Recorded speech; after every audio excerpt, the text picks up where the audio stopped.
Queridas hermanas, hermanos, en este día, además de agradecer como siempre al maestro Silverio que acompañe con cantos esta celebración, también agradezco a Bernardo Espadas y a su coro que están participando con cantos para hacer que esta fiesta del Espíritu Santo sea aún más festiva.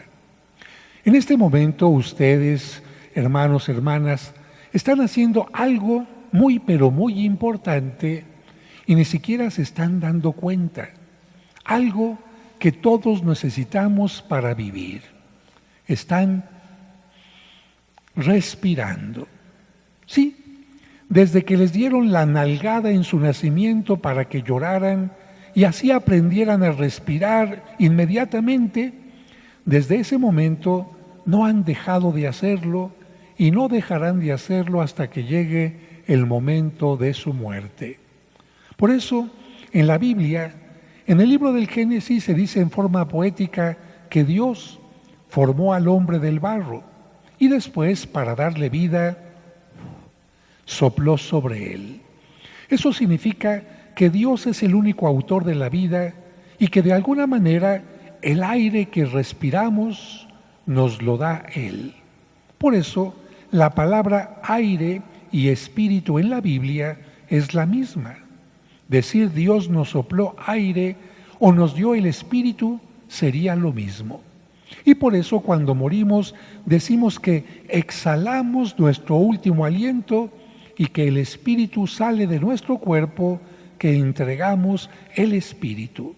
Pero no es un aire común y corriente. Quiero contarles esta anécdota. Fíjense que cuando yo era pequeño, me compraron, como a muchos pequeñitos, un pollito al salir de la escuela. Y a mi hermana le compraron también un pollito.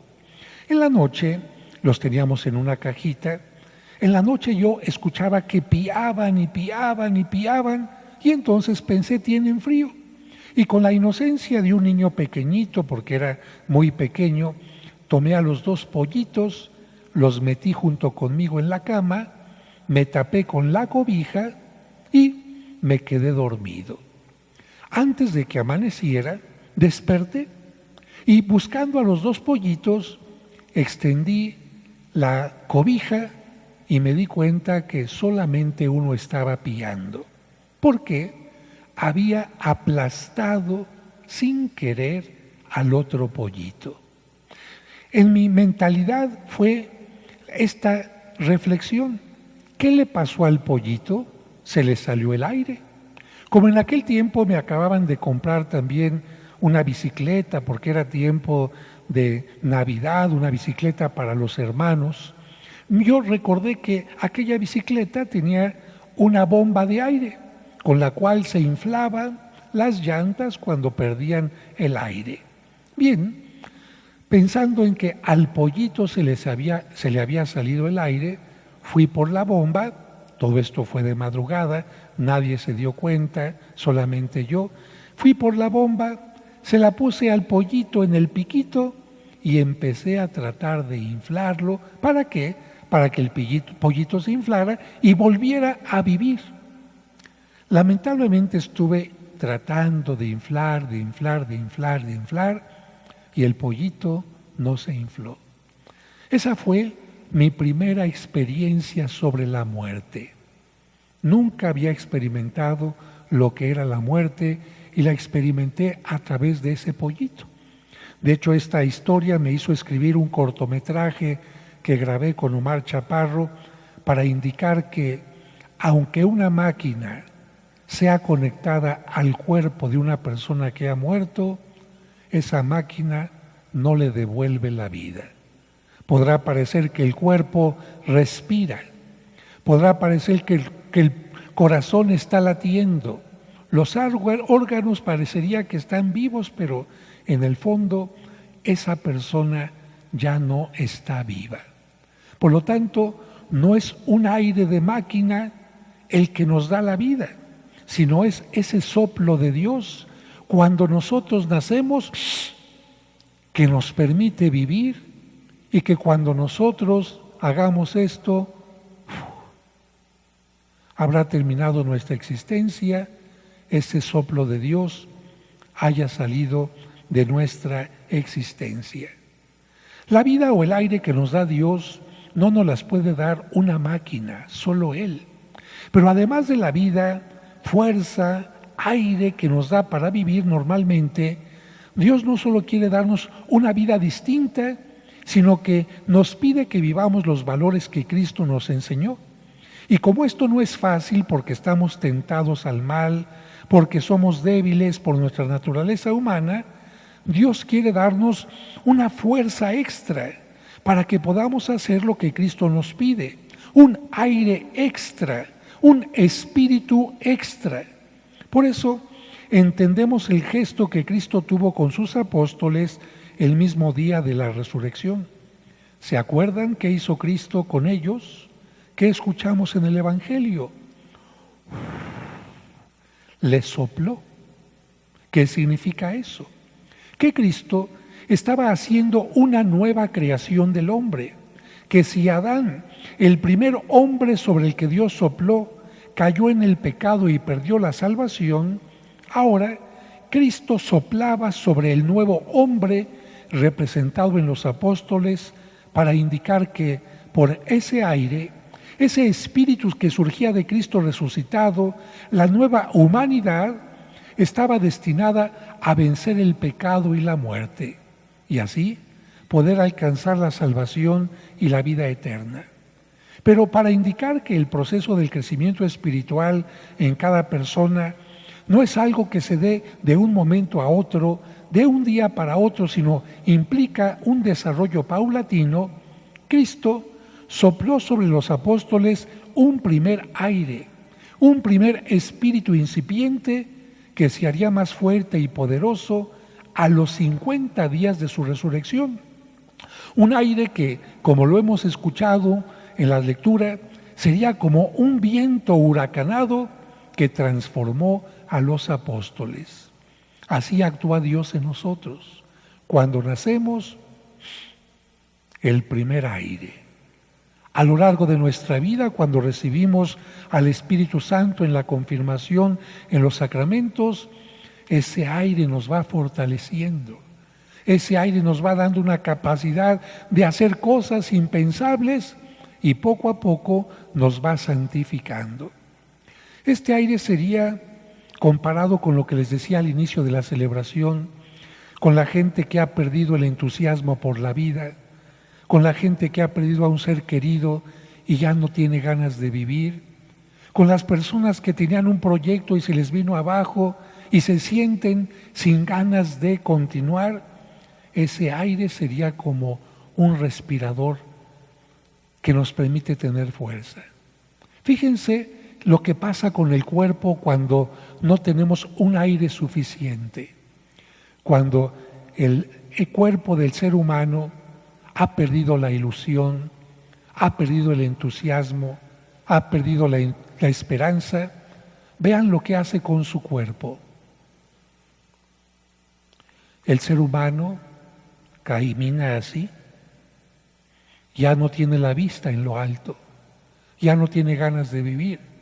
El ser humano se encorva, no tiene ganas de vivir, incluso hasta le cuesta trabajo respirar. Y en cambio, cuando el ser humano voltea hacia lo alto, cuando el ser humano tiene ilusiones, está enamorado, vean lo que hace con su aire. ¿Ven? Cómo hasta la forma de respirar indica si nosotros tenemos necesidad de ese aire especial. Necesito un respirador que me permita llenar nuevamente mis pulmones, mi espíritu, mi corazón de aire, para poder hacer incluso ese aire. Es precisamente el espíritu que Dios dio a los apóstoles. Dios siempre cumple sus promesas. Como se puede ver el día de hoy, Cristo, antes de ascender a los cielos, prometió a sus discípulos que no los dejaría solos, sino que les daría una fuerza especial para que pudieran continuar su misión. Esa fuerza es el Espíritu Santo. Cuando se cumplieron 40 días de su resurrección, Cristo ascendió a los cielos y a los 50 días les envió al Espíritu prometido. Pero, ¿por qué exactamente en ese tiempo y no en otro? Hay que recordar que los judíos tenían una fiesta de acción de gracias por todas las cosechas y primeras crías a los 50 días de la Pascua. Esto hacía que todos fueran a Jerusalén a ofrecer el diezmo por las bendiciones recibidas. Pero no solo llevaban parte de sus granos, animales o primicias al templo, también aprovechaban para intercambiar bienes con otros, creando un ambiente de mercadería. Algunos cambiaban sus bienes por granos, animales, comestibles o animales de carga, telas, especias y esencias, alfarería y orfebrería, etc. Esto hacía que, además de una fiesta religiosa, se llevara a cabo en Jerusalén el día de compra y venta más importante del año. A esta fiesta le llamaban Pentecostés, de la palabra griega penta, que significa 5 o 50, y significaba la fiesta después de los 50 días. A esta gran mercadería asistía gente de todo el mundo conocido: Grecia, Roma, Egipto, las ciudades más importantes de Mesopotamia y de las islas del Mediterráneo, convirtiendo a la ciudad en una ciudad donde se escuchaban todo tipo de lenguas. Dios sabía que en esa ocasión era el mejor momento para que los apóstoles comenzaran a predicar. ¿Por qué? Porque todos los que los escucharan, al regresar a su tierra de origen, se convertirían en propagadores de las enseñanzas, muerte y resurrección de Cristo. Sin embargo, los apóstoles sentían que aún no estaban preparados para predicar. Se sentían inmaduros y aún tenían miedo a los judíos que crucificaron a Cristo. Por su parte, Dios sabía que ya estaban listos. Era cuestión de un pequeño empujón, de una ayuda extra, de un aire extra, y todo saldría perfecto. Por eso, Dios hizo descender sobre ellos al Espíritu Santo. Las lenguas de fuego que se posaron sobre sus cabezas significan la purificación y maduración de sus ideas y palabras. El aire fuerte, la fuerza de Dios que mueve y fortalece. Así, con la fuerza extra, Pedro y sus compañeros comenzaron a predicar y se realizó el gran milagro contrario a la Torre de Babel. Porque si en Babel, por egoísmo y el alejamiento de Dios, todos se habían dispersado por hablar lenguas distintas y no entenderse, en Pentecostés, gracias al Espíritu Santo, todos pudieron entender el mensaje de salvación y el mensaje universal del amor de Dios. Por eso se dice que la iglesia nace en Pentecostés, porque a partir de ese día, aunque Cristo ya no estaba físicamente, continuaba presente en la predicación y milagros de sus apóstoles. Pidámosle a Dios que siempre, pero especialmente en los momentos en que nos sentimos sin fuerza, contemos con la fuerza, con el Espíritu, con el aire que nos da el Espíritu Santo. Y ahora, antes de renovar nuestra fe, yo los invito a que solamente un instante respiren y den gracias por esa vida que Dios nos dio desde el día de nuestro nacimiento. Que respiren y que se den cuenta que un día este aire que nos acompaña va a salir de nuestra vida y habremos terminado la oportunidad de vivir, de amar y de servir. Que respiren y que se den cuenta que no solamente tienen un aire del cuerpo, sino que ante las adversidades Dios siempre nos da este aire tan importante que es el Espíritu Santo. Por eso ahora al renovar nuestra fe, al mencionar al Espíritu Santo, llenémonos de alegría porque tenemos este don.